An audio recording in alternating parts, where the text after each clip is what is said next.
সাংবাদিক জামাল খাশোগির হত্যার পর সৌদি আরবকে এক ঘরের রাষ্ট্রতে পরিণত করার ঘোষণা দিয়েছিল যুক্তরাষ্ট্র। আর এখন সেই সৌদির লাল গালিচায় বুকে বুক মিলাচ্ছেন দুই দেশের নেতা। চুক্তি হয়েছে প্রায় 1000 বিলিয়ন ডলারের, যার মধ্যে প্রতিরক্ষা চুক্তি এবং অস্ত্র ক্রয় চুক্তিও রয়েছে। আর সৌদি যুবরাজের সঙ্গে ট্রাম্পের এমন বাণিজ্য ঘনিষ্ঠতায় নড়েচড়ে বসেছে মধ্যপ্রাচ্য। শুধু তাই নয়, সৌদি বাদশাহ আর যুবরাজকে ট্রাম্প ভীষণ পছন্দ করেন বলেও ঘোষণা দেন। ট্রাম্পের হঠাৎ এমন মুসলিম প্রীতিতে প্রশ্ন উঠেছে, তাহলে কি সৌদির নেতৃত্বে বদলে যাবে মধ্যপ্রাচ্যের সমীকরণ, নাকি ট্রাম্প নতুন কোনো কৌশলে এগোচ্ছে? সৌদি আরব সফরে তেল নির্ভরতা কাটিয়ে ভবিষ্যৎ অর্থনীতিকে নির্ভরযোগ্য করে তুলতে কৃত্রিম বুদ্ধিমত্তার নতুন প্রযুক্তি সকলের সামনে নিয়ে এসেছেন ট্রাম্প। যুক্তরাষ্ট্রের প্রেসিডেন্ট তার দ্বিতীয় মেয়াদের প্রথম আন্তর্জাতিক সফরে খালি হাতে যাননি। নিজ দেশের প্রযুক্তি বিশ্বের কাছে বিক্রির মাধ্যমে বাণিজ্য সম্প্রসারণের লক্ষ্য হতে পারে এই সফর। সৌদি আরব ট্রাম্পের এই নতুন প্রযুক্তি মধ্যপ্রাচ্যের দেশগুলোর কাছে তুলে ধরার সময় তার সঙ্গে ছিলেন আমেরিকার সবচেয়ে বড় কোম্পানিগুলোর প্রায় 3 ডজন প্রধান নির্বাহী কর্মকর্তা বা সিইও, যার মধ্যে বিগ টেক জায়ান্টদের প্রতিনিধি ছিলেন। CNN এর এক প্রতিবেদনে বলা হয়েছে, তাদের মধ্যে মোট 600 বিলিয়ন ডলারের চুক্তি স্বাক্ষর হয়েছে।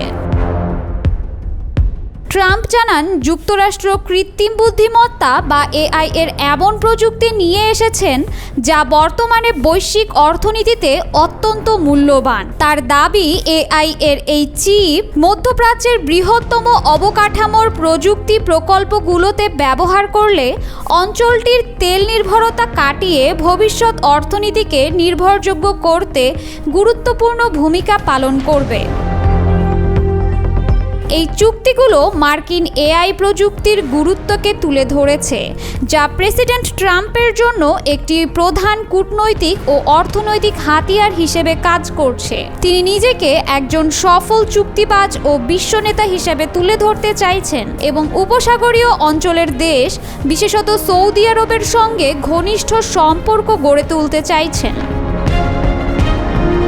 মঙ্গলবার ট্রাম্পের সৌদি আরব সফরের সময় তার সফর সঙ্গীদের মধ্যে ছিলেন ইলন মাস্ক, OpenAI এর স্যাম অল্টম্যান, এনভিডিয়ার জেনসেন হুয়াং এবং IBM এর অরদিনজো কৃষ্ণ। এর আগে প্রথম মেয়াদে যুক্তরাষ্ট্রের প্রেসিডেন্ট থাকা অবস্থায় ট্রাম্প 2018 সালে ওয়াশিংটন পোস্টের সাংবাদিক জামাল খাশোগির হত্যার পর সৌদি আরবকে একঘরে রাষ্ট্র করার প্রতিশ্রুতি দিয়েছিলেন। মার্কিন গোয়েন্দা প্রতিবেদনে বলা হয়, ট্রাম্পকে রাজার বেগুনি কার্পেটে স্বাগত জানানো সেই ক্রাউন প্রিন্সই সাংবাদিক খশোগজিকে হত্যা ও বন্দির আদেশ দিয়েছিলেন। যদিও সৌদি আরব বিশ্বের সর্ববৃহৎ তেল রপ্তানিকারক দেশ, তবে প্রতিবেশী দেশগুলো সহ সৌদি আরব এখন জ্বালানি বিক্রির আয় দিয়ে অর্থনীতিকে বহুমুখীকরণে বেশি মনোযোগী হচ্ছে। সৌদি আরব গিগা প্রকল্প নামে একাধিক উদ্যোগ ঘোষণা করেছে, যা দেশটির ভিশন 2030 পরিকল্পনার কেন্দ্রবিন্দু, যার লক্ষ্য দেশকে আধুনিকীকরণ এবং তেলের উপর নির্ভরতা কমানো। হঠাৎ করে সিরিয়ার ওপর থেকে সব নিষেধাজ্ঞা প্রত্যাহারের ঘোষণায় গোটা বিশ্ব নড়েচড়ে বসেছে। ডোনাল্ড ট্রাম্পের এই সিদ্ধান্ত কি সিরিয়া পুনর্গঠনের সুযোগ নাকি রাজনৈতিক কৌশল? কারণ ট্রাম্পের অতীত ইতিহাস বলছে, বাণিজ্য ছাড়া তিনি ভিন্ন কোনো পথ চেনেন না। বিদ্রোহী নেতা আহমদ আল শারা নতুন প্রেসিডেন্ট হিসেবে ক্ষমতায় আসার ঠিক 1 বছর পর সিরিয়াকে শুভকামনা জানিয়ে ট্রাম্প বলেন, অসাধারণ কিছু দেখার আশায় আমরা সমস্ত বিধিনিষেধ তুলে নিচ্ছি। যুক্তরাষ্ট্রের প্রেসিডেন্টের এমন বক্তব্য শুধু কূটনৈতিক নয়, বরং এক গভীর রাজনৈতিক বার্তা, যা মধ্যপ্রাচ্যের অস্থিরতার পালে সুবাতাস হয়ে দেখা দিয়েছে বলে মনে করছেন অনেকেই। বিশ্লেষকরা বলছেন, আকস্মিক এই ঘোষণার পেছনে রয়েছে কিছু সুস্পষ্ট কারণ। প্রথমত, রাজনৈতিক পরিবর্তন, নতুন সরকার পশ্চিমাপন্থী আর পশ্চিমা শক্তিগুলোর কাছেও গ্রহণযোগ্য। দ্বিতীয়ত, আঞ্চলিক চাপ। সৌদি আরব ও তুরস্ক চায় সিরিয়া যেন ইরানের প্রভাব মুক্ত থাকে। এই নিষেধাজ্ঞা প্রত্যাহার সে লক্ষ্যেরই ইঙ্গিত দিচ্ছে। তৃতীয়ত, মার্কিন কোম্পানিগুলো সিরিয়ার ধ্বংসপ্রাপ্ত তেল, গ্যাস, অবকাঠামো খাতে বিনিয়োগ করতে চায়। এবং চতুর্থত, এক কঠিন মানবিক বাস্তবতা, যেখানে 60 লাখেরও বেশি সিরিয়ান এখনো শরণার্থী আর দেশের প্রায় অর্ধেকের বেশি অবকাঠামো ধ্বংস হয়ে গেছে। নিষেধাজ্ঞা জারি থাকলে তা পুনর্গঠন অসম্ভব। এই নিষেধাজ্ঞাগুলো শুধু অর্থনৈতিক ছিল না, এগুলো সিরিয়ার ব্যাংক, জ্বালানি খাত, সরকারি কর্মকর্তাদের ব্যক্তিগত সম্পদ এবং তৃতীয় পক্ষের সঙ্গেও সম্পর্কের উপর কড়া সীমাবদ্ধতা আরোপ করেছিল। ফলে সিরিয়া আন্তর্জাতিক আর্থিক ব্যবস্থার বাইরে চলে গিয়েছিল। নিষেধাজ্ঞা প্রত্যাহারের পর সিরিয়ায় বছরে $3 বিলিয়ন তেল রপ্তানি আয়ের সম্ভাবনা তৈরি হচ্ছে। ইউরোপের সাথে নতুন গ্যাস পাইপলাইন চুক্তি হতে পারে, বিশ্বব্যাংক ও IMF থেকে ঋণ পাওয়া সহজ হবে এবং সিরিয়া আরব লীগ কিংবা মেডিটেরানিয়ান ইউনিয়নে সদস্যপদ ফিরে পেতে পারে। তবে এই সুযোগের মাঝেও রয়েছে বাস্তবতা ও চ্যালেঞ্জ।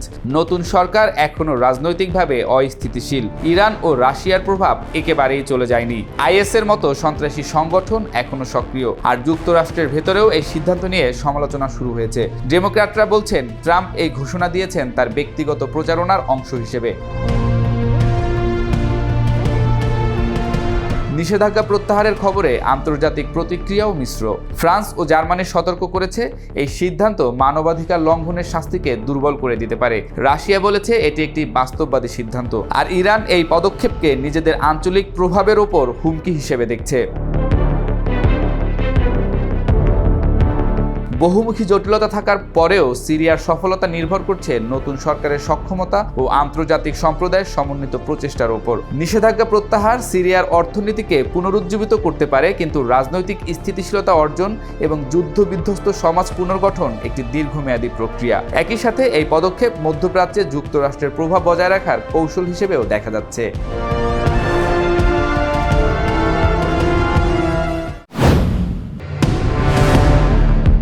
একদিকে মুসলিম দেশগুলোর সাথে যুক্তরাষ্ট্রের সম্পর্ক উন্নয়ন, অন্যদিকে ইসরায়েলের সাথে সম্পর্কের অবনতি। মার্কিন প্রেসিডেন্ট ডোনাল্ড ট্রাম্পের এই ভোল বদল কৌতূহলের পাশাপাশি সাড়া ফেলেছে আন্তর্জাতিক মহলে।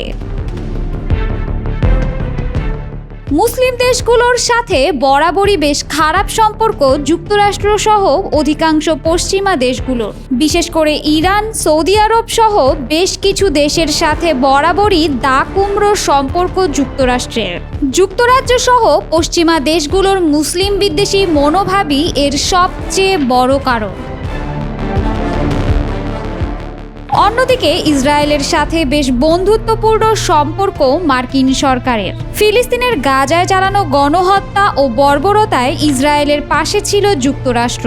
তবে হুট করেই দুই মিত্র রাষ্ট্রের সম্পর্কে ফাটল দেখা দিয়েছে। হুতি বিদ্রোহী ও হামাসের সঙ্গে বন্দি বিনিময় এবং হামলা বন্ধ নিয়ে আলোচনায় ইসরায়েলকে সম্পূর্ণভাবে বাইরে রেখেছে ট্রাম্প। অন্যদিকে গাজা থেকে সর্বশেষ জীবিত মার্কিন নাগরিককে মুক্তি দেওয়ার ঘটনাকে ডোনাল্ড ট্রাম্প সদিচ্ছার একটি পদক্ষেপ হিসেবে অভিহিত করেছেন, যা যুদ্ধবন্ধের এবং বাকি সব জিম্মিকে মুক্ত করার পথে একটি অগ্রগতি বলে উল্লেখ করেন। এর আগে গত 9 মে ইসরায়েলের প্রধানমন্ত্রী বেনিয়ামিন নেতানিয়াহুর সঙ্গে সব ধরনের যোগাযোগ বিচ্ছিন্ন করার সিদ্ধান্ত নেন যুক্তরাষ্ট্রের প্রেসিডেন্ট ডোনাল্ড ট্রাম্প। এ থেকে ট্রাম্প ও নেতানিয়াহুর মধ্যে বাড়তে থাকে দূরত্ব। নেতানিয়াহুর হতাশাও স্পষ্ট হতে থাকে। ইসরায়েলের হায়েম পত্রিকা ট্রাম্পের ঘনিষ্ঠ কয়েকটি সূত্রের উদ্ধৃতি দিয়ে জানায়, মার্কিন প্রেসিডেন্ট বর্তমানে নেতানিয়াহুর উপর হতাশ। তিনি ভবিষ্যতে নেতানিয়াহুর অংশগ্রহণ ছাড়াই মধ্যপ্রাচ্য বিষয়ে বেশ কিছু গুরুত্বপূর্ণ পদক্ষেপ নিতে চান। অন্যদিকে সৌদি আরবের সঙ্গে ঘনিষ্ঠতা বেড়েছে ট্রাম্প প্রশাসনের। গত মঙ্গলবার সৌদির ক্রাউন প্রিন্স মোহাম্মদ বিন সালমান এর সাথে আলোচনায় বসতে রিয়াদ সফরে যান তিনি। জানা গেছে দুই দেশের বাণিজ্য চুক্তি ট্রাম্পের সৌদি সফরের শীর্ষ কারণ। ট্রাম্প প্রিন্সের আলোচনার শীর্ষে থাকছে বাণিজ্য চুক্তি। ইতোমধ্যে যুক্তরাষ্ট্রের $600 বিলিয়ন বিনিয়োগ করার কথা জানিয়েছে ক্রাউন প্রিন্স সালমান। অন্যদিকে ট্রাম্প চান সৌদি আরব $1 ট্রিলিয়ন বিনিয়োগ করুক। তবে ঠিক কতটা বিনিয়োগ হবে মূলত তা নিয়েই আলোচনা হবে বলে ধারণা করা হচ্ছে। এছাড়াও যুক্তরাষ্ট্রের কাছ থেকে প্রায় $142 বিলিয়ন অস্ত্র কিনবে সৌদি আরব। এ থেকে বোঝাই যাচ্ছে দুই দেশের ঘনিষ্ঠতা অনেকটাই হঠাৎ করে বেশ জোরদার হয়েছে। অথচ কয়েক বছর আগেই দুই দেশের মধ্যে দা কুমড়ো সম্পর্ক ছিল। প্রথম মেয়াদে যুক্তরাষ্ট্রের প্রেসিডেন্ট থাকা অবস্থায় ট্রাম্প 2018 সালে ওয়াশিংটন পোস্টের সাংবাদিক জামাল খাশোগিকে হত্যার পর সৌদি আরবকে এক ঘরে করার প্রতিশ্রুতি দিয়েছিলেন। মার্কিন গোয়েন্দা প্রতিবেদনে বলা হয়, ট্রাম্পকে রাজার মতো বেগুনি কার্পেটে স্বাগত জানানো সেই ক্রাউন প্রিন্সই সাংবাদিক খাশোগিকে হত্যার ও বন্দির আদেশ দিয়েছিলেন। একসময় যেই দেশের প্রিন্সের আদেশে সাংবাদিক হত্যার জন্য একঘরে করতে চেয়েছিলেন, এখন সেই প্রিন্সের সাজানো বেগুনি কার্পেট দিয়ে হেঁটে তার অভ্যর্থনা গ্রহণ করলেন। একদিকে চিরমিত্র ইসরায়েলের কাছ থেকে মুখ ফেরানো, অন্যদিকে মুসলিমদের সৌদি আরবের সাথে বন্ধুত্ব। ট্রাম্পের ভোল বদল নাকি কৌশল? মাথা চুলকেও সমীকরণ মেলাতে পারছে না আন্তর্জাতিক বিশ্লেষকরা।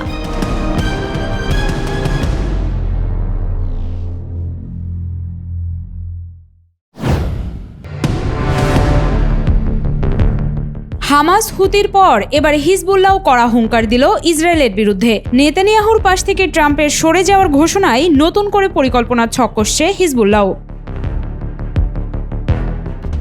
ইসরায়েলের সবচেয়ে বড় মিত্র যুক্তরাষ্ট্র এতদিন ট্রাম্পের প্রশ্রয়ে ছড়ি ঘুরিয়েছে নেতানিয়াহু। এবার সেই ছড়ি কেড়ে নিয়ে সেটা দিয়েই আঘাতের পরিকল্পনা করছে হিজবুল্লাহ। কিছুদিন আগে ট্রাম্পের বারণ সত্ত্বেও একাই ইরান আক্রমণের ঘোষণা দিয়েছিল ইসরায়েল, কিন্তু সেটা হুমকি ধামকিতেই থেমে আছে। তবে ফিলিস্তিন ইস্যুতে দ্রুত সমাধানে না আসলে ইসরায়েলে উল্টো ইরানি হামলা করবে বলে ইঙ্গিত দিয়েছে তেহরান। আর ইসরায়েলের জম হিসেবে খ্যাত হামাস, হুতি এবং হিজবুল্লাহ ইরানের পরোক্ষ কখনো কখনো প্রত্যক্ষ মদদেই আবির্ভূত হয় ময়দানে। ইরানের এমন মনোভাবের কথা জেনে এই তিন গোষ্ঠী আবারও নতুন ছক কষছে ইসরায়েলকে দমন করতে। এরই মাঝে হামাসের নিয়ন্ত্রণে চলে এসেছে লোহিত সাগরের প্রায় সিংহভাগ। সুতরাং যুক্তরাষ্ট্র আর ইসরায়েলের বাণিজ্য জাহাজ এখন আর লোহিত সাগর পাড়ি দিতে পারছে না, বরং $1 বিলিয়ন বেশি খরচ করে পথ বদলাতে হচ্ছে। পশ্চিমা সাম্রাজ্যবাদী শক্তি ও জায়নবাদী ইসরায়েলের হাজারো আগ্রাসন আক্রমণের টিকে থেকে মধ্যপ্রাচ্যের অন্যতম প্রতিরোধ শক্তি হিসেবে অস্তিত্ব রক্ষা করে আছে লেবাননের অন্যতম সশস্ত্র বাহিনী হিজবুল্লাহ। হিজবুল্লাহর প্রধান শেখ নাইম কাসেম ইসরায়েল ও তার মিত্রদের উদ্দেশ্যে কঠোর বার্তা প্রদান করেন। তিনি বলেন, প্রতিরোধ কখনোই হুমকি বা চাপের মুখে নত হবে না। সংবাদ মাধ্যম প্রেস টিভির এক প্রতিবেদনে বলা হয়েছে, হিজবুল্লাহর সাবেক সিনিয়র কমান্ডার সায়েদ মুস্তফা বাদরুদ্দিন শহীদ দিবস উপলক্ষে এক ভাষণ দেন। ভাষণে শেখ কাসেম অভিযোগ করেন যে লেবাননের প্রতিরোধ গুড়িয়ে দিতে দেশটির সরকারকে ইসরায়েল চাপ দিলে অথবা যুদ্ধবিরতি লঙ্ঘন করলেও ইসরায়েল তার লক্ষ্য অর্জন করতে পারবে না। এ সময় তিনি আরও বলেন, যুদ্ধবিরতির প্রতি লেবানন প্রতিশ্রুতিবদ্ধ হলেও ইসরায়েল 2024 সালের নভেম্বরে স্বাক্ষরিত যুদ্ধবিরতি চুক্তি 3000 বারের বেশি লঙ্ঘন করেছে। তিনি গাজা যুদ্ধকে যুক্তরাষ্ট্র ইসরায়েলের গণহত্যার পরিকল্পনা হিসেবে অভিহিত করেন, যার লক্ষ্য ফিলিস্তিনকে মানচিত্র থেকে মুছে ফেলা। এছাড়াও তিনি বলেন, গাজার জনগণের মহান আত্মত্যাগ ও দৃঢ়তা প্রমাণ করে যে তারা তাদের ভূমি পুনরুদ্ধার করার যোগ্য এবং সক্ষম। আর অন্যদিকে দখলদার আগ্রাসী নিপীড়নকারী ইসরায়েল বাহিনী পড়ে পড়ে মার খাচ্ছে। শেখ কাসেম স্পষ্টভাবে বলেন, যদি কেউ প্রতিরোধকে আক্রমণ করে আমরা তাদের বিরুদ্ধে লড়াই করব, যেমন আমরা ইসরায়েলের বিরুদ্ধে দাঁড়িয়েছি। ইসরায়েল আন্তর্জাতিকভাবে একটি অচ্ছুত রাষ্ট্র উল্লেখ করে শেখ কাসেম বলেন, আন্তর্জাতিক অপরাধ আদালতের আদেশেই বা দিবালকের মতো স্পষ্ট। এই সময় ইসরায়েলের বিরুদ্ধে এবং ফিলিস্তিনের পক্ষে যারা অবস্থান নিয়েছেন তাদের প্রত্যেককে আন্তরিক ধন্যবাদ জানান শেখ নাঈম। বিশেষ করে তিনি ইরানের সর্বোচ্চ নেতা আয়াতুল্লাহ আল খামেনি, ইরানি বিপ্লবী গার্ড বাহিনী IRGC এবং আল কুদস ব্রিগেডের কাছে কৃতজ্ঞতা প্রকাশ করেন। শেখ কাসেম বলেন, প্রতিরোধ চলবে এবং এটি আরও শক্তিশালী হবে। আমরা কখনোই আত্মসমর্পণ করিনি, করব না। তিনি হিজবুল্লাহর অস্ত্রকে লেবাননের স্বাধীনতা ও সার্বভৌমত্ব রক্ষার জন্য অপরিহার্য বলে উল্লেখ করেন।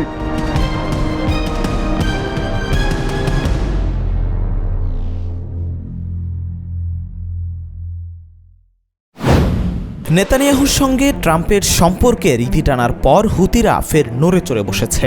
ইসরায়েলে আক্রমণের ধার আরও বাড়িয়েছে। হুতি গোষ্ঠীর একের পর এক আক্রমণে অনেকটা দিশেহারা ইসরায়েল। আবারও ইসরায়েলের আকাশ প্রতিরক্ষা ব্যবস্থাকে কাঁপিয়ে দিল ইয়েমেনের হাইপারসনিক মিসাইল। ইয়েমেনের হুতি বিদ্রোহীরা ইসরায়েলের প্রধান বিমানবন্দর বেন গুরিয়নকে লক্ষ্য করে একটি হাইপারসনিক ব্যালিস্টিক ক্ষেপণাস্ত্র উৎক্ষেপণ করে। গত কয়েকদিনের মধ্যে দ্বিতীয়বারের মতো হাইপারসনিক মিসাইলের ভয়ে ইসরায়েলের লাখো মানুষ ব্যাংকারে আশ্রয় নেয়। এই হামলার ফলে জেরুজালেম, তেলাবিব সহ আশেপাশের এলাকায় সাইরেন বেজে ওঠে এবং বিমানবন্দরের কার্যক্রম সাময়িকভাবে স্থগিত হয়। এ সময় হুড়োহুড়িতে বেশ কয়েকজন আহত হয় বলে জানিয়েছে ইসরায়েলের বিমানবন্দর কর্তৃপক্ষ। হুতিদের সামরিক মুখপাত্র ইয়াহিয়া সারি জানান, এই হামলা গাজার জনগণের প্রতি সংহতি প্রকাশের অংশ হিসেবে পরিচালিত হয়েছে। তিনি দাবি করেন, ক্ষেপণাস্ত্রটি সফলভাবে লক্ষ্যবস্তুকে আঘাত হেনেছে, যার ফলে ইসরায়েলের বহু মানুষ আশ্রয়কেন্দ্রে আশ্রয় নিতে বাধ্য হন এবং বিমান চলাচল প্রায় 1 ঘন্টার জন্য বন্ধ থাকে। ইসরায়েলের প্রতিরক্ষা বাহিনী IDF জানায়, তারা ক্ষেপণাস্ত্রটি প্রতিহত করতে সক্ষম হয়েছে এবং বড় ধরনের কোনো ক্ষয়ক্ষতি হয়নি। নেতানিয়াহুর সঙ্গে ট্রাম্পের যোগাযোগ বন্ধের ঘোষণায় ইসরায়েলে হামলা আরও বাড়িয়েছে হুতি গোষ্ঠী। শক্তিশালী এমন সব হামলায় এখন দিশেহারা ইসরায়েল। মঙ্গলবার ইয়েমেনের প্রতিরোধ যোদ্ধাদের পক্ষ থেকে ইসরায়েলের বিমানবন্দর বেন গুরিয়নে হামলার তথ্য নিশ্চিত করেছে খোদ তেলাবিব। আকাশে ক্ষেপণাস্ত্রের দৃশ্য দেখে লাখ লাখ ইসরায়েলি আশ্রয়কেন্দ্রের খোঁজে ছুটাছুটি করেন। কয়েকদিনের ব্যবধানে এই বিমানবন্দরে দ্বিতীয়বারের মতো হামলা চালায় প্রতিরোধ দলটি। এর আগের বারের হামলায় বেশিরভাগ বিদেশি এয়ারলাইন্স কোম্পানি ইসরায়েলে ফ্লাইট বাতিল করেছিল। ইসরায়েলের সবচেয়ে স্পর্শকাতর স্থাপনার আকাশ প্রতিরক্ষা বলয় ভেদ করে পরপর এমন হামলা নেতানিয়াহুর দেশটির ভঙ্গুর প্রতিরক্ষা ব্যবস্থাকে প্রকাশ্যে এনেছে। এমন অবস্থায় ইসরায়েলি সরকার যেন দিশেহারা। এই হামলা এমন সময় ঘটেছে যখন যুক্তরাষ্ট্রের প্রেসিডেন্ট ডোনাল্ড ট্রাম্প হুতিদের সঙ্গে একটি যুদ্ধবিরতি চুক্তি ঘোষণা করেছেন, যার আওতায় হুতিরা মার্কিন জাহাজে হামলা বন্ধে সম্মত হয়েছে। তবে হুতিরা স্পষ্ট করে জানিয়েছে, ইসরায়েলের বিরুদ্ধে তাদের হামলা অব্যাহত থাকবে। এই ঘটনার পর ইসরায়েল ইয়েমেনের হোদেইদা, রাস ইসা ও আল সালিফ বন্দরের আশেপাশের এলাকায় হামলা চালিয়েছে, যা হুতিদের সামরিক কার্যক্রমের কেন্দ্র হিসেবে চিহ্নিত করা হয়েছে। এই পরিস্থিতি মধ্যপ্রাচ্যে উত্তেজনা আরও বাড়িয়ে তুলেছে এবং ইসরায়েল হুতি সংঘর্ষের নতুন মাত্রা যোগ করেছে। ইয়েমেনের দলটি জানিয়েছে, লোহিত সাগরে থাকা অন্য জাহাজগুলোতে হামলা না করলেও ইসরায়েলের কোনো জলযান রেহাই পাবে না। এমনকি ইসরায়েল জুড়ে হামলা আরও বাড়ানোর ঘোষণা দিয়েছে দলটি। লোহিত সাগরে থাকা মার্কিন ক্ষেপণাস্ত্র ব্যবস্থা ইসরায়েলে কিছু হামলা ঠেকাতে পারলেও ট্রাম্প প্রতিরক্ষা সরিয়ে নেয় এখন ইয়েমেনের মিসাইলের সরাসরি নিশানায় পড়েছে নেতানিয়াহুর দেশটি। গাজায় বর্বরতার বিরুদ্ধে 17 মাস ধরে ইসরায়েলে 40টির বেশি ব্যালিস্টিক মিসাইলে হামলা চালিয়েছে প্রতিরোধ দলটি। ছুটছে একের পর এক ড্রোনও।